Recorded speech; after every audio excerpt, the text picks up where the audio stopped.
देख रहे हैं तेज लाइव टुडे न्यूज, सबसे तेज खबर आपके पास। रुड़की वासियों को एंजियोग्राफी के लिए अब रुड़की से बाहर नहीं जाना पड़ेगा, क्योंकि रुड़की भटनागर नर्सिंग होम में एंजियोग्राफी की सुविधा मिल रही है। दरअसल रुड़की शहर में एंजियोग्राफी की सुविधा न होने की वजह से मरीजों को काफी परेशानियों का सामना करना पड़ता था। एंजियोग्राफी के लिए मरीजों को देहरादून या मेरठ वगैरह शहरों में जाना पड़ता था, लेकिन अब एंजियोग्राफी, पेजमेकर आदि सुविधाएं रुड़की शहर में ही मिलेंगी। डॉक्टर भटनागर ने पत्रकारों से बात करते हुए बताया कि कई मौतें एंजियोग्राफी सही समय पर नहीं होने की वजह से हो जाती हैं, जिसको देखते हुए हम ये सुविधा रुड़की में अपने नर्सिंग होम में ही उपलब्ध करा रहे हैं और अब रुड़की वासियों को मैक्स, अपोलो जैसे बड़े अस्पतालों से कम रेट पर एंजियोग्राफी की सुविधा रुड़की भटनागर नर्सिंग होम में मरीजों को मिलेगी। तेज लाइव टुडे न्यूज के लिए रुड़की से नसीम मलिक की रिपोर्ट।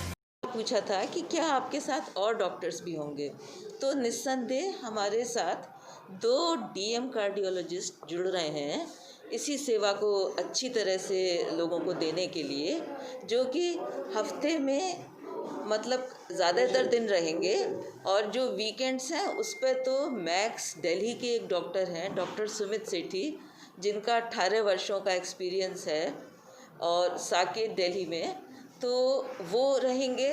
और बाकी वीकडेज़ पे देहरादून के डॉक्टर अमर उपाध्याय रहेंगे। इस तरह से हमारे पास 2 डीएम कार्डियोलॉजिस्ट हैं जो एक वीकडेज़ में रहेंगे, एक वीकेंड्स पे रहेंगे, और उनके द्वारा ये सुविधाएं आप लोगों को काफ़ी अच्छी उसमें मिलेंगी। जो स्टेबलाइज करने का जो मेडिकल पार्ट है वो तो डॉक्टर भटनागर उसमें सक्षम है ही काफ़ी अच्छी तरह, और उसके बाद में जो उससे आगे की सुविधाएं जिनके लिए हमें भेजना पड़ता था मरीज़ों को दिल्ली या चंडीगढ़ या मेरठ, तो उन सुविधाओं को हम यही देने का प्रयास कर रहे हैं और उसके लिए हमने ये मशीन भी लगाई है और वो हमें निरंतर अनवरत सुविधा देंगे, ये उनका वादा। जो मेन आइडिया है वो ये है कि हमारे रुड़की के लोगों को बेटर फैसिलिटीज़ मिलनी चाहिए जो लाइफ सेव हो सकती हैं और हमारी लूज़ हो जाती हैं फॉर ट्रैवलिंग सो मच। हमें यहाँ से देहरादून जाना पड़ता है, एम्बुलेंस अरेंज करनी पड़ती है, वो लाइफ अगर सेव हो जाए यहाँ पर, that is our biggest goal. हमारा यही गोल है कि ये सारी लाइफ सेव हो जाए। हमने जो कार्डियक यूनिट बनाई है, तो ऑफकोर्स कैथ लैब है, इसके साथ 6 इंटेंसिव केयर यूनिट है, इसमें 6 बेड्स हैं सेंट्रली मॉनिटर्ड, एंड हम लोगों ने जो स्टाफ भी सारा अरेंज किया है, एवरीवन फ्रॉम द डॉक्टर से लेकर जो हमारे टेक्नीशियंस भी हैं, सारे बहुत ज़्यादा एजुकेटेड हैं, बहुत अच्छे एक्सपीरियंस वाले हैं। एटलीस्ट 15-20 ईयर्स का एक्सपीरियंस किसी का मैक्स साकेत में है, किसी का महंत नरेश में है, किसी का जॉली ग्रांट में है। तो गोल इज कि हम लोग लाइफ सेव कर पाएँ, दैट्स द बिगेस्ट गोल। पहली बात तो ये कि रुड़की वासियों को अब तक जो भी हार्ट अटैक होते थे या अनजाना होता था, उसके लिए हम लोग पिछले 40 साल से हार्ट अटैक के मरीज़ हम लोग देख रहे हैं।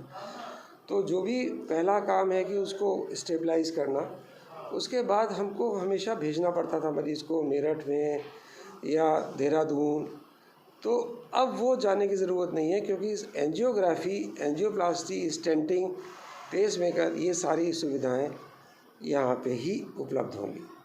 कहीं ना कहीं बात की जाए ज़िले में और किसी अस्पताल में इस तरह की सुविधा उपलब्ध है या रुड़की में? ज़िले में मैं कहूँगा कि मेट्रो अस्पताल जो हरिद्वार में है, सिडकुल में है, वहाँ है। रुड़की वासियों को अब तक हमेशा बाहर ही जाना पड़ता है। तो क्या इसका डॉक्टर साहब बात की जाए कितना चार्ज किस तरह का रहेगा, आम आदमी के लिए किस तरह से रिलायबल रहेगा, और जैसे कि बाहर जाना पड़ता है वहाँ महंगे चार्ज होते हैं, तो किस तरह से रुड़की वासियों को इसकी सौगात मिल पाएगी आपके यहाँ? पहली बात तो सौगात इस तरह से मिलेगी कि जो चार्जेस हैं एंजियोग्राफी के वो 20,000 वो 12,000 हैं कुल, और अगर उसमें ब्लॉक दिखाई देता है तो उसको खोलने के चार्जेस, उसमें बैलून के चार्जेस और स्टेंट डालने के चार्जेस, वो टोटल 90,000 है। अगर एक ही सिटिंग में होगा तो 90,000 हो गए, वो 12,000 नहीं लिए जाएंगे। तो ये जो बड़े हॉस्पिटल से उनसे कम फीस है सर, या इतनी होती है? मेरे ख्याल से तो कम ही होनी चाहिए। जैसे मैक्स है, अपोलो है, इनसे तो डेफिनेटली कम होगी। इस क्रम में क्या आपके साथ किसी और डॉक्टर की भी सहायता ली जाएगी या आप ही सब? मेरी सहायताकार जो है डॉक्टर संध्या भटनागर और मेरे बेटे डॉक्टर अभिषेक भटनागर हैं। ये किसी पार्टनरशिप का प्रयास नहीं है, ये केवल हम लोगों का ही भटनागर अस्पताल का ही एक प्रयास रहा कि रुड़की वालों को, क्योंकि बहुत हमें कई हमारे बड़े करीबी लोग चले गए इस दुनिया से सिर्फ इसलिए कि उनकी एंजियोग्राफी समय से नहीं हो पाई और उनको हमको मेरठ भेजना पड़ा जब तक कि देर हो चुकी थी। तो ये सबसे बड़ी वजह यही रही। और दुनिया की ताजा तरीन खबरों को देखने के लिए आज ही हमारा YouTube चैनल लाइक, सब्सक्राइब और शेयर जरूर करें ताकि आप तक पहुंचे हमारी खबर सबसे पहले। और हाँ, हमारा Facebook पेज फॉलो करना ना भूलें।